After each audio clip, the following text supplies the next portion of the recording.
If you've ever wondered how to make world predictions using astrology and astro maps, I'm going to share with you how to make world predictions using a very simple and easy technique on the map called Geodetic astrology. Let's get started. Hey guys, it's me, Helena, and welcome back to the leading astrocartography podcast and YouTube channel. And in today's episode, I'm going to be sharing with you all about geodetic astrology and how you can make your own predictions. I've also created an organized blog post for you with visuals and map screenshots so you can see exactly what I'm talking about, as well as some examples. Just like how you have an astrocartography map, there's also a map for the world. And it starts at 0 degrees of Aries. And 0 degrees Aries starts in Greenwich. That's right, in the United Kingdom, Greenwich. 0 degrees Aries begins at that point. Geodetic map is essentially a fixed map of the world. And it's really helpful for making world predictions and seeing like where in the world is an event or a story going to light up. So you might be wondering, okay, but how does this relate to a geodetic map? How do I know which country is where? Well, we measure it out in 30-degree increments. So we know that we started off at 0 degrees Aries in Greenwich in the UK. From there, it's 30 degrees as each zodiac sign has 30 degrees. So we move from 0 degrees Aries to 0 degrees Taurus. And so that gap is the 30-degree increments. We hit Israel, which is 5 degrees of Taurus, for instance. So we move through Aries to the next zodiac sign, which is Taurus, and then moving to the next zodiac sign, which is Gemini. Let's take, for example, the United States. The US is a large country, but there's only a few ascendants, which in large part represents a larger national unity. However, we do have very different midheavens. For instance, on the East Coast, we have a Capricorn midheaven, this sense of traditional conservatism being more of a theme with that Capricorn MC. Versus we look at the West Coast and we have a Sag midheaven and a Scorpio midheaven. Two very different energies. And some countries, such as Japan, only have one midheaven and one ascendant. For instance, in Japan is a Scorpio rising and a Leo midheaven. Using this concept of geodetic equivalence, we get a lot of information about a country and the energy, the symbolism, the archetypes behind countries and what they represent, both in their identity and in their presentation to the world. And you can really see this play out in the energies of different cities and countries in the world. As another example, in the United States, Connecticut, we have a Taurus rising and a Capricorn midheaven, as opposed to Los Angeles, which has a completely different energy. Los Angeles having a Sagittarius midheaven and an Aquarius ascendant. If you're interested in learning more about all of the different geodetic equivalents for major cities and countries in the world, knowing their rising sign and their midheaven, check out the links down below in the description, such as my free blog post where I have a written article about this, as well as my brand new cheat sheet, the Geodetic Astrology Cheat Sheet, which has all of the astrological geodetic coordinates for your favorite cities and countries in the world. If you're ready to start learning this, check out the link down below and get those for free. I hope that helps you explore deeper into the fascinating world of geodetic astrology. Let's segue a little bit into timing and some predictions that I have. The most important thing that will be happening in the year 2026, aside from the United States being firmly in its Uranus return for the next 7 years until 2033, the next most important thing, if not the biggest important thing, is the Saturn-Neptune conjunction at 0 degrees Aries. If you remember from a recent episode here on Cosmic Compass on my podcast, which you can find every week on Spotify and Apple Podcasts, definitely subscribe if you haven't subscribed to the leading astrocartography podcast already. But one of the things that we talked about in the episode with Bill Meridian, in that episode, he talked about world points, which are essentially important parts of the zodiac specifically 0 degrees of cardinal signs being Aries, Libra, Capricorn, and Cancer. And when planets shift into the 0 degree mark, that is when important mundane astrology world affairs things happen. So for instance, when we see the sun ingress into a new cardinal sign at 0 degrees, we're seeing a new shift in the seasons, a brand new beginning in the seasons. One of the things that we have in 2026 is on February 15th, Saturn, a slow moving planet that spends about 2.5 to 3 years in a zodiac sign, is meeting up with Neptune, a planet that spends about 14 years in a zodiac sign. And the two of them are meeting up together and entering a cardinal sign at 0 degrees. Now, we haven't had both of them at 0 degrees together yet. And this rarely happens throughout history. And so this day of February 15th, and especially that 2-week period between February 15th and March 2nd, because what do we have coming up right after that conjunction? The one that's going right through France? We also have an eclipse. And this eclipse is going to be a big one. And it lasts between February 17th and March 2nd. So right after that conjunction starts, we have an eclipse for 2 weeks. This period of time is the most important time for the world, for the US, for many countries around the world, is this 2-week period.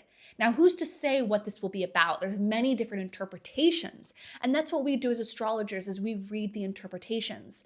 One of my theories is going to be the acceleration of themes around immigration, borders closing, and overall countries making it harder for people to come in. I think there will be more riots.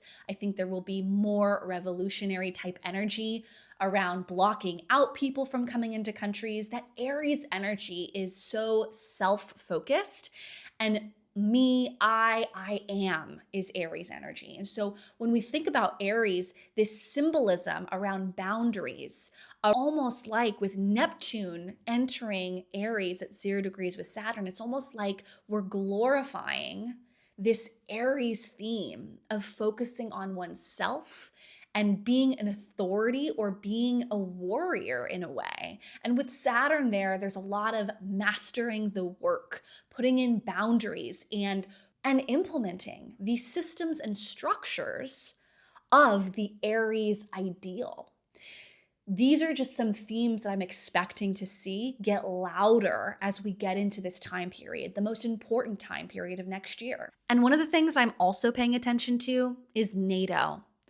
The birth chart for NATO is going to be going through some big transits when we get into 2026. And does this mean that there are major changes, or does this mean that NATO is stressed? There's going through some stressful periods for NATO. We shall see, time will tell. But one thing is clear, NATO is having a lot of important themes come up when we get into next year as well. So there's going to be an eclipse on February 17th, 2026. And when we set the exact time, for the exact moment, the exact minute when this eclipse is happening, we can see that the sun and moon will be conjunct at 28 degrees Aquarius. Now, this eclipse will be conjunct Mars. Pluto will also be situated here. And what's also interesting is that what rules this eclipse is Saturn. And Saturn is situated at 0 degrees Aries, conjunct Neptune at 0 degrees Aries. This is hands down the most important day of 2026. This is a world point. As we learned in Bill Meridian's episode on the podcast, when planets are at cardinal signs, so Aries, Libra, Cancer, Capricorn, when they sit at 0 degrees of a cardinal sign, this is considered a world point. And world points kind of have these echoes of how when something's happening in one part of the world, it impacts a larger collective theme, or historic events start to happen around this. And so what's interesting is we know that eclipses are accelerations of fate. They speed up large events. Big, loud things tend to happen with eclipses. Things end and begin. And this is a new beginning. With the new moon in Aquarius, conjunct Mars, ruled by Saturn, situated at that 0 degrees Aries mark with Neptune. Now, what's also interesting is in the world, where is this happening? This is happening in France. This is happening, at Greenwich, 0 degrees, Aries, Greenwich, going down through France, very close to Barcelona. It's also going through Algeria and then going right through the Accra, Ghana area. So we can see, what does this bring about? This brings up conflict. This brings up themes around immigration. This brings up themes around borders, us versus them kind of mentality. This is Aries we're talking about. Aries, is all about every man for himself. It's very much a protector, defensive, protecting myself and my family. It has this independent, individualistic perspective. And so going from Pisces to Aries is a dramatic shift from thinking about the collective and compassion and empathy to defensive mode and independence. And we're seeing this, of course, with the US as well, since Trump took office. This story has been playing out. This is going right through the Chicago area. And going through Mexico, Guatemala, and really the East Coast. Because as we can see over time, as we go to another month that's going to be really important for the US, July 4th of 2026, which is a massive day for the country, and it's not just because it's, Independence Day for the US, but it's major because Mars will be meeting up with Uranus, which is a signature that the US has in its birth chart of conflict with open enemies or tensions over freedom of speech, communication, what gets said, what doesn't, disagreements. If you're in any of my locational astrology programs, especially the relocation astrology course, my flagship signature course, you know how I feel about Mars, Pluto, and Mars, Uranus stories. And just today, as I'm recording this, we are in the middle of a Mars Uranus opposition, and it has been playing out in so many ways, both in my personal life and in the world affairs. But let's take a look at a little bit earlier this year, just a month and a half ago, when we had the Mars Pluto opposition. As we know, Mars Pluto is volcanic, disruptive, just as Mars Uranus is. Mars Uranus is a little bit more volcanic, explosive, and unexpected, but Mars Pluto also has some of those similar qualities. And when we're talking about major world themes such as violence, attacks, or a lot of momentum or things building, we're really looking to hard aspects between Mars and Pluto and Mars and Uranus. Let's take a quick look at a couple of examples that happened this year. There's an attack on Dallas ICE, and it was, quote, very definition of terrorism. Yep, that's Mars Pluto square. And, this was happening the day of the Mars Pluto square. That moon acts as a trigger for events when the moon swoops in and meets up with a configuration, a harsh one like the square between Mars and Pluto. This is setting things off.